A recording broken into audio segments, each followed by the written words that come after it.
Cześć! Jak wiecie, wzgórze Akropoluje w ostatnim odcinku, za to w tym czeka na Was jedyna w swoim rodzaju bardzo widowiskowa zmiana warty żołnierzy, która naprawdę robi wrażenie. Ale my kierujemy się też do Muzeum Akropolu, które w swym nowoczesnym wnętrzu kryje niezliczone ilości historycznych przedmiotów, rzeźb i fragmentów świątyń. Wszystko świetnie opisane, fajnie pokazane, a z okien widać sam Akropol. Następnie odwiedzamy wzgórze Areopag. To właśnie z tego miejsca święty Paweł przemawiał do Ateńczyków w I wieku naszej ery. Surowe, kamienne miejsce, ale bardzo poruszające. Potem ruszamy na wzgórze Likavitos. To była spora wspinaczka, ale warto było.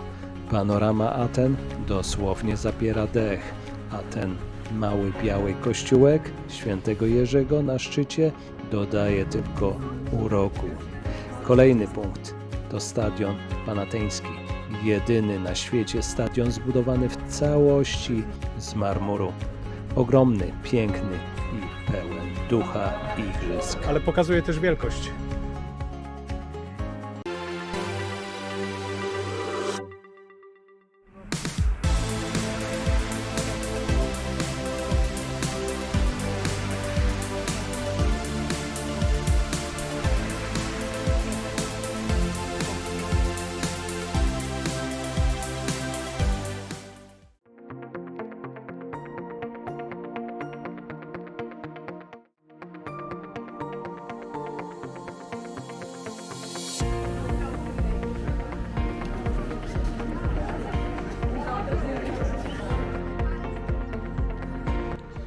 Witam Was ponownie z Aten. Dzisiaj kontynuujemy zwiedzanie, a jest naprawdę wiele rzeczy, aby zobaczyć. Także jeżeli macie ochotę na spędzenie chwili czasu w greckich klimatach, no to zaczynamy. Na chwilę siedliśmy w pobliskiej restauracji naprzeciw Akropolu, można powiedzieć, klimatyczna restauracja, także zdrowie. Ok, teraz czas na muzeum w Atenach. Idziemy zobaczyć na pewno ciekawe eksponaty, na pewno ciekawe rzeczy do zobaczenia, także sam jestem ciekaw, co tam będzie. A w muzeum znajduje się jeden z najważniejszych zbiorów starożytnej Grecji. Muzeum zostało otwarte w 2009 roku i mieści się u stóp samego Akropolu. Zbiory obejmują ponad 4000 artefaktów związanych z Akropolem i jego okolicami, a wiele z nich pochodzi z okresu od VII wieku przed naszą erą aż po czasy rzymskie. Muzeum rocznie odwiedza ponad 1 000 000 turystów, którzy mają okazję podziwiać nie tylko rzeźby i posążki, ale również przedmioty codziennego użytku i fragmenty architektury. To miejsce, które pozwala na głębsze zrozumienie historii Aten. Ciekawe, że tyle detali można było znaleźć w tej ziemi, a małe szpilki do włosów czy części was, które można było posklejać, które tworzą teraz całość. Wspaniałe.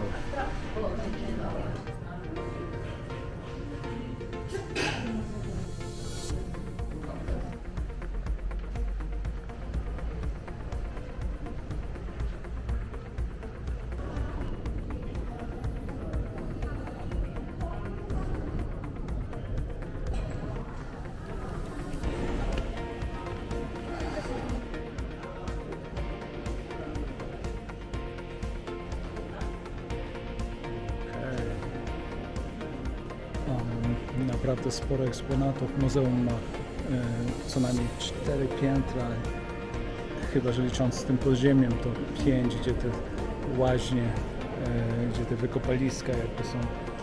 Dużo eksponatów, dużo greckiej historii. Z najwyższego piętra muzeum można podziwiać Akropolis. Bardzo ładnie widoczny, super sposób. fajne to muzeum, bardzo nowoczesne, bardzo aż się chce oglądać, powiedziałbym, te eksponaty. Jesteśmy tu prawie 2 godziny, myślę, że jeszcze z godzinkę, bo jest restauracja, można coś zjeść.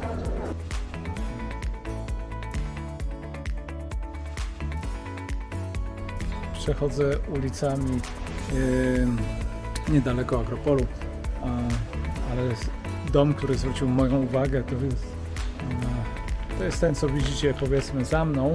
Wygląda na to, że od czasów wojny chyba nikt w nim nie mieszkał. Rozpadający się w oczach, bardzo kontrastujący z innymi budynkami. Wzgórze przy Akropolisie nazywa się Aeropark. Wieczorem, godzina 18, a masa ludzi przybywa posiedzieć sobie, popatrzeć, podelektować się widokiem na Ateny. Naprawdę wspaniały widok. Wspaniale widać całą okolicę Aten. Przejrzystość powietrza bardzo dobra. A my kierujemy się do hotelu, bo jutro też jest wiele interesujących miejsc do zobaczenia. Po drodze jednak zatrzymamy się w jednej z setek restauracji, aby coś zjeść na kolację i zaplanować nasz pobyt.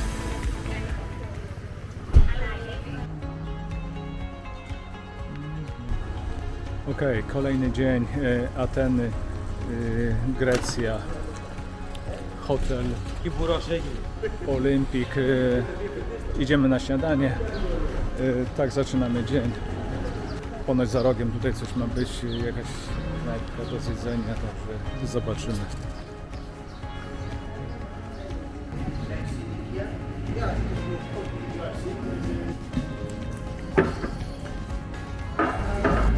Zajrzymy do menu, śniadanie jakieś trzeba zjeść.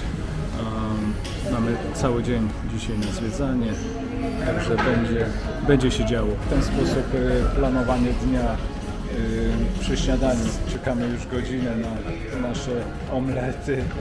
Głodni, wygłodzeni, powiedziałbym. Okej, doczekaliśmy się. Lekko ponad godzinkę chyba czekania, ale omlety mamy na stole.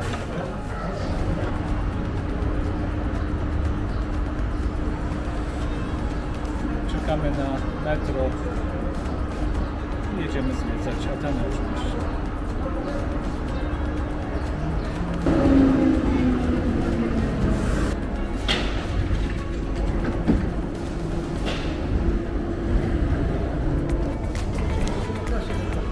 No, nawet na stacji metra mamy tutaj wystawkę eksponatów historycznych, pewnie jakieś kanalizacje albo coś, ale fajnie zrobione. Z metra kierujemy się na górkę Lykavitos, można powiedzieć leżącą centralnie w Atenach. Wygląda na to, że dziesiątki, jak nie setki schodów przed nami.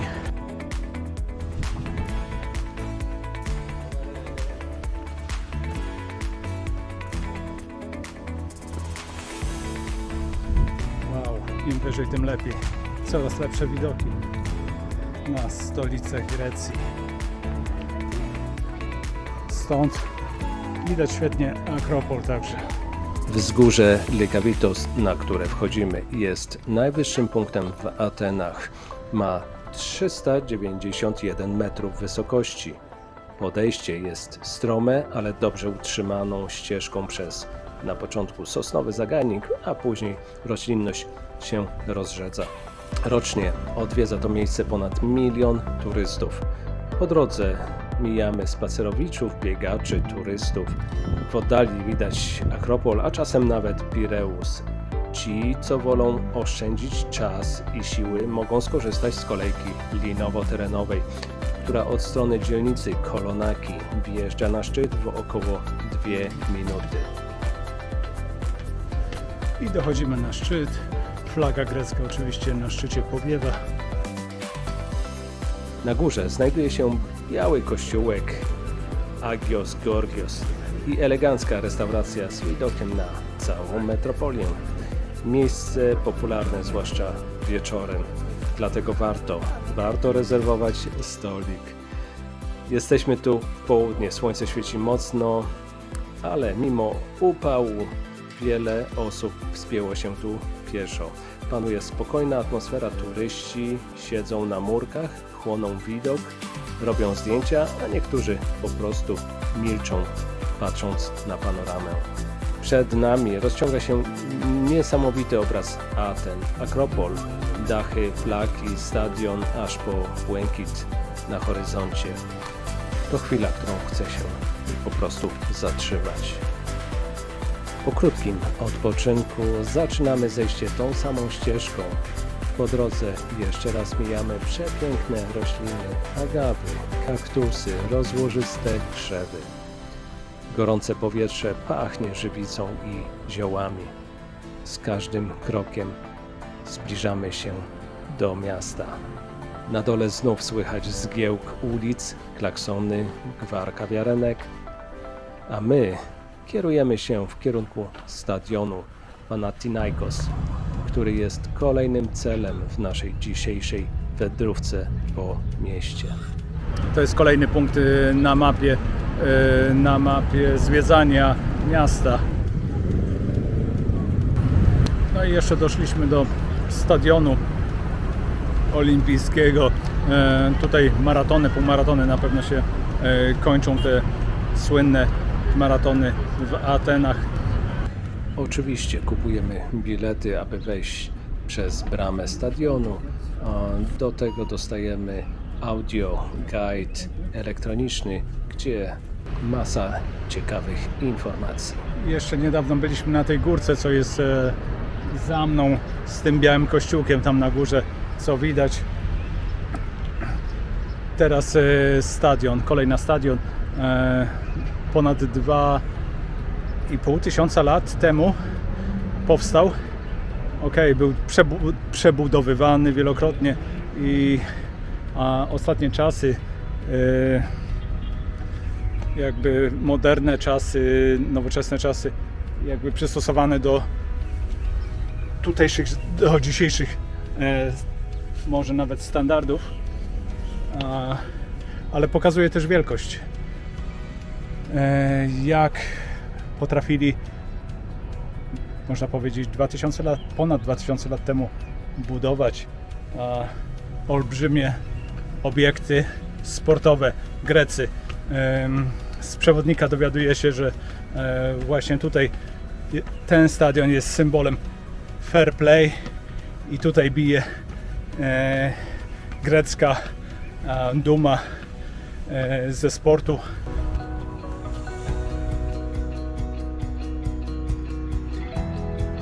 Idziemy sobie w kółeczko po górnej części stadionu, tutaj do tych kółek olimpijskich. Obiekt jest na tyle duży, że myślę, że tutaj z godzinę to tak spokojnie można spędzić, przechadzając się, słuchając audiobooka, słuchając historii tego miejsca.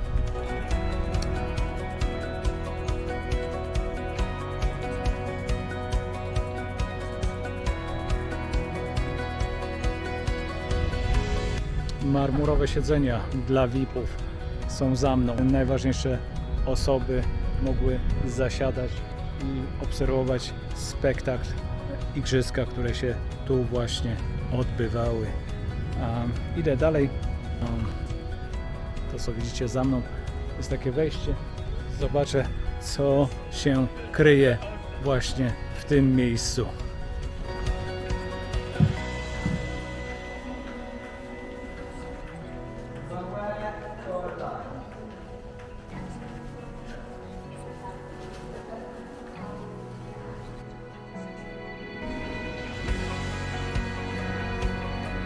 Takie mini muzeum tutaj jest zrobione.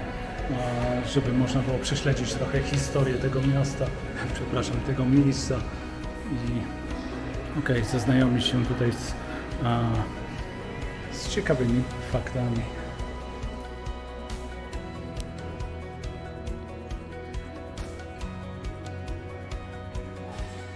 W 1896 roku tak naprawdę te marmurowe siedzenia zostały, stadion na nowo można powiedzieć został odbudowany do czasów jakie dzisiaj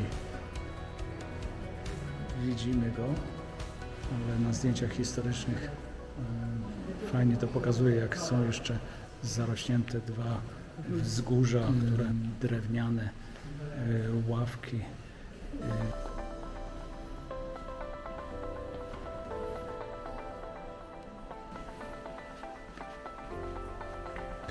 Wychodzę z muzeum, wracamy na płytę stadionu, zobaczymy, co audiobook jeszcze ciekawego powie.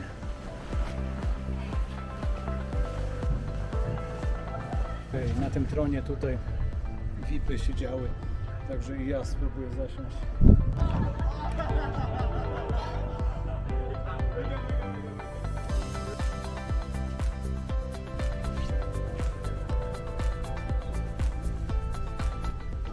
Prezydent, prezydentowa lub król i królowa, jak kto woli.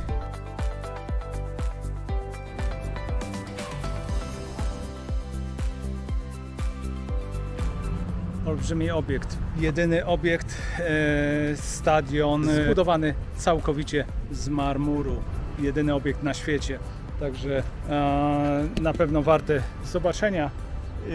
Ciekawostki w audiobooku na jego temat, dużo informacji, ale miło się słucha takiej historii, która łączy starożytność, ducha sportowego starożytności z nowoczesnością. 1896 jakby do świetności marmurowej go przywrócili. W każdym razie, niedaleko stadionu, na którym byliśmy, tego olimpijskiego, jest przepiękny park.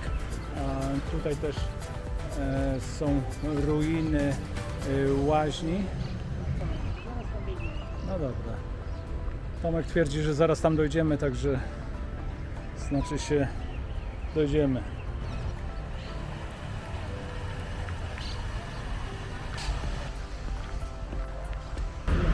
Idąc parkiem dochodzimy do bardzo charakterystycznego miejsca, tak zwanego łuku Hadriana. Zabytkowa budowla znajdująca się przy jednej, wydaje się, z takich głównych albo ruchliwych przynajmniej ulic, która jest właśnie za mną. No a tutaj trochę za ogrodzeniem też widać archeologiczne wykopaliska, zresztą których nie brakuje w stolicy Grecji. A teren ten to jedno z najważniejszych miejsc z czasów starożytnych. Brama Hadriana, wsparta 4 kolumnami, otwierała kiedyś dostęp do nowego miasta zbudowanego przez Rzymian, oddzielając je od starożytnych Aten. To ciekawe, właśnie w tym parku pierwszy raz zobaczyłem, że papugi sobie latają normalnie jak wróble, takie zielone, na drzewie, obsiadają drzewo, razem z gołębiami tutaj sobie urzędują. Nie widziałem na wolności tak papug latających, a przynajmniej tak jak wróble to robią. O, właśnie przeleciała jedna.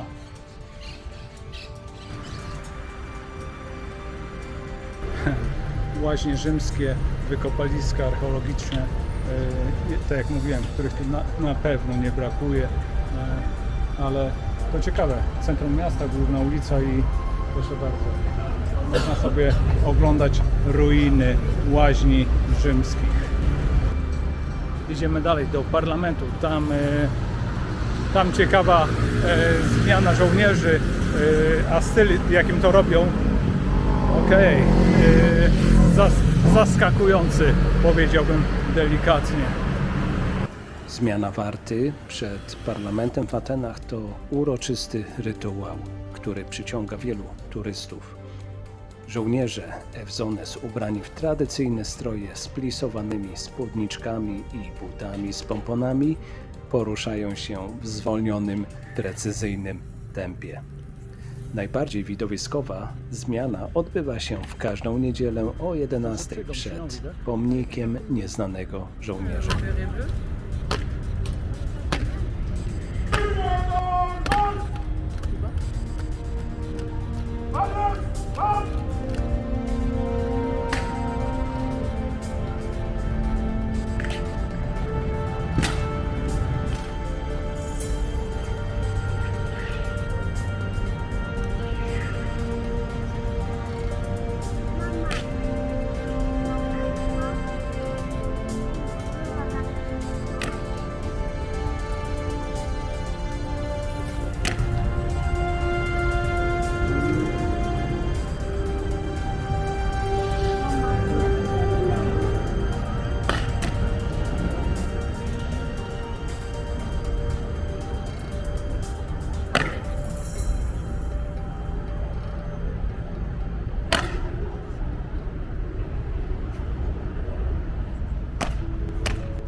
Zmiana warty to jest zawsze ciekawe doświadczenie, taki, można powiedzieć, spektakl rozgrywający się przed parlamentem, jedyny w swoim rodzaju.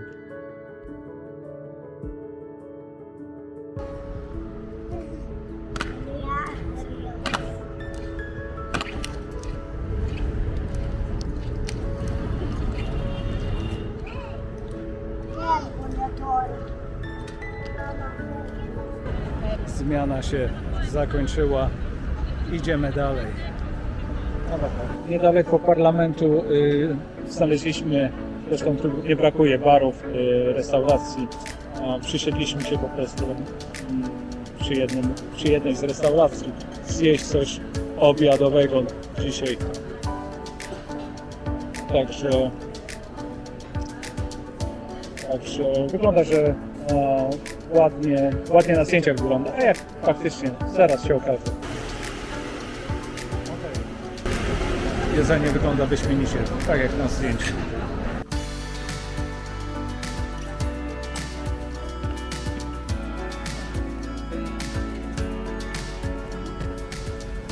Małe, ciasne uliczki charakterystyczne dla tego miejsca, dla tej części chyba bardzo starego miasta.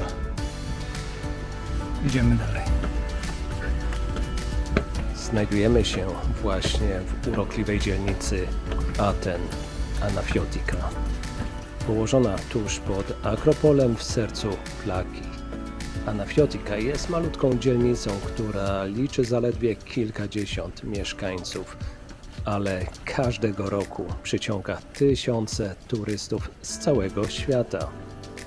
To miejsce przypomina małą wioskę na Cykladach z białymi domkami, wąskimi uliczkami i kolorowymi drzwiami.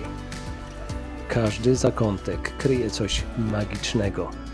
Od urokliwych kwiatów w donicach po ciche kamienne schodki. Dzielnica zajmuje powierzchnią około 20 hektarów i znajduje się na wysokości około 150 metrów nad poziomem morza. Z jej wąskich uliczek rozciąga się piękny widok na Akropol, co czyni to miejsce jeszcze bardziej wyjątkowym. Anafiotika została zbudowana przez greckich budowniczych z wyspy Anafi w XIX wieku. Ich celem było stworzenie małej oazy, przypominającej im dom. Mimo że Anafiotika jest popularnym miejscem turystycznym, nadal zachowuje swój niepowtarzalny urok i spokój. To idealne miejsce na chwilę relaksu i odkrywanie historii Aten. W tej dzielnicy spotkałem także wiele kotów, które swobodnie przechadzały się po wąskich uliczkach, dodając miejscu jeszcze więcej uroku. Anafiotika jest również domem dla licznych artystów, którzy tworzą tutaj swoje dzieła. W małych warsztatach i galeriach można znaleźć rękodzieło, malarstwo i inne unikalne prace. To miejsce tętni kreatywnością, a lokalni artyści z dumą prezentują swoje prace. Podczas spaceru natknąłem się na urokliwe kawiarenki, gdzie można usiąść, napić się kawy i podziwiać widoki na miasto. Te małe kawiarnie są popularnym miejscem zarówno dla mieszkańców, jak i turystów. Okej, za płotem kolejne ruiny antyczne, jak zazwyczaj w Atenach.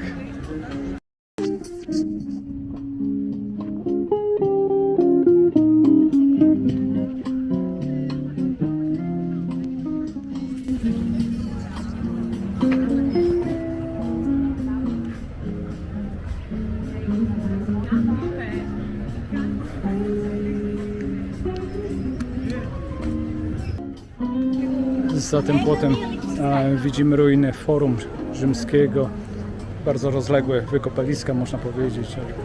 Okej, duży teren. A teren ten to jedno z najważniejszych miejsc z czasów starożytnych.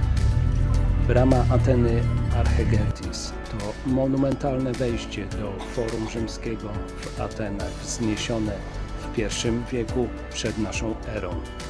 Fundowana przez Juliusza Cezara i Augusta, a poświęcona oczywiście bogini Atenie.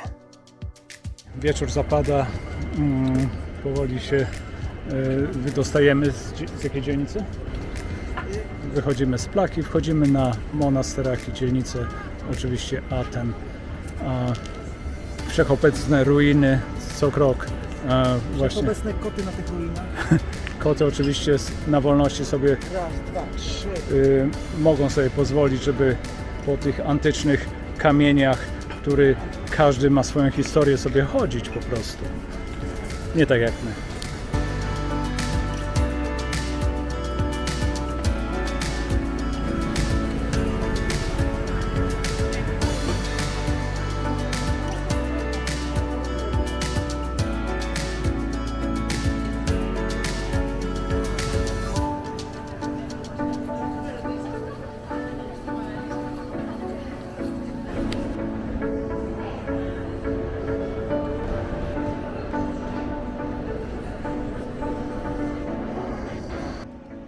A oto stacja metra Monastyraki, z której odjeżdża kolejka w stronę dzielnicy, w której jest nasz hotel. Jeszcze próbuję nagrać ruiny, które są przy torach, lecz niestety oświetlenie nie pozwala na to. Ale za ciemno. Ciekawostka jest to, że jadąc metrem można sobie też oglądać ruiny, które są dokładnie przy torach. Także fajna sprawa.